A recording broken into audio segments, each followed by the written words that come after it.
Selamat sore, Pak Anies. Sebelumnya saya mau bridging dulu kali ya, Pak. Beberapa waktu lalu nih, statement Bapak di media yang menyatakan bahwa pembangunan IKN ini hanya menimbulkan ketimpangan dan ketidakmerataan pembangunan sempat mengundang banyak perhatian publik begitu. Namanya siapa? Anindya. Siapa? Anindya. Anindya. Nah, jika Bapak menjadi presiden, saya ingin mengetahui rencana konkret Bapak dalam menyikapi persoalan IKN.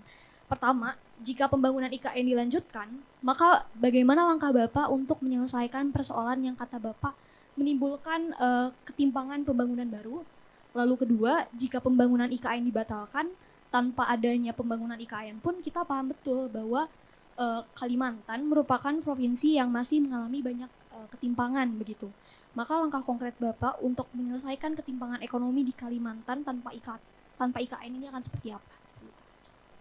Oke. Terima kasih, Anindya. Jadi, bacaan atas masalahnya kita sepakat bahwa di Indonesia ada ketimpangan. Saya juga katakan tadi kan awal sama, Indonesia ada ketimpangan. Nah, kalau ada ketimpangan itu, maka harus diselesaikan dari tempat yang timpangnya di bawah supaya mereka naik. Nah, yang timpang itu bukan satu lokasi.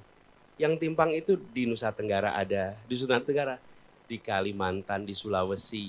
Karena itu kita perlu melakukan pemerataan pembangunan.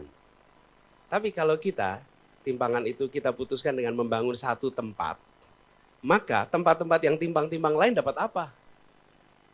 Dapat apa di tempat yang lain? Nggak dapat apa-apa. Yang dapat di mana? Ya cuma satu tempat itu aja. Itulah sebabnya kenapa kami melihat lebih penting membangun tempat-tempat yang hari ini tertinggal supaya mereka punya pertumbuhan ekonomi yang baik, kualitas sumber daya manusia yang baik. Jadi bukan hanya satu tempat. Tapi kalau kita hanya bangun satu tempat, yang lain-lain tertinggal juga. Justru itulah kami melihat kenapa penting. Nah, bagaimana dengan Kalimantan? Jadi pembangunan ini yang menarik adalah yang penting diteruskan itu adalah pembangunan jalan tolnya, pembangunan rel kereta apinya. Itu penunjang yang harus terus dibangun di Kalimantan supaya antar kota itu terjadi konektivitas. Kang, waktunya sudah 1 menit. Oke, itu jawab.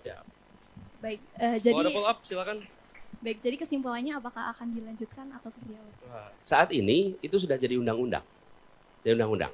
Jadi kalau kami melihat selama undang-undang itu ada, maka belum ada perubahan.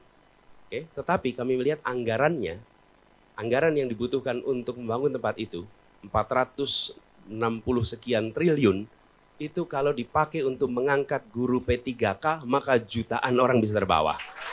Kalau itu dipakai untuk membangun puskesmas maka kelurahan-kelurahan se-Indonesia yang belum ada puskesmas bisa dibangun puskesmas. Kalau itu dipakai untuk memperbaiki kesejahteraan polisi, tentara, serdadu yang pada mereka kurang, mereka akan mendapat manfaat jauh lebih besar.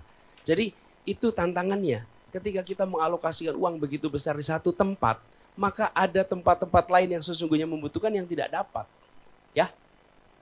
Terima kasih Pak sebelumnya. Makasih. Oke, terima kasih Anindya.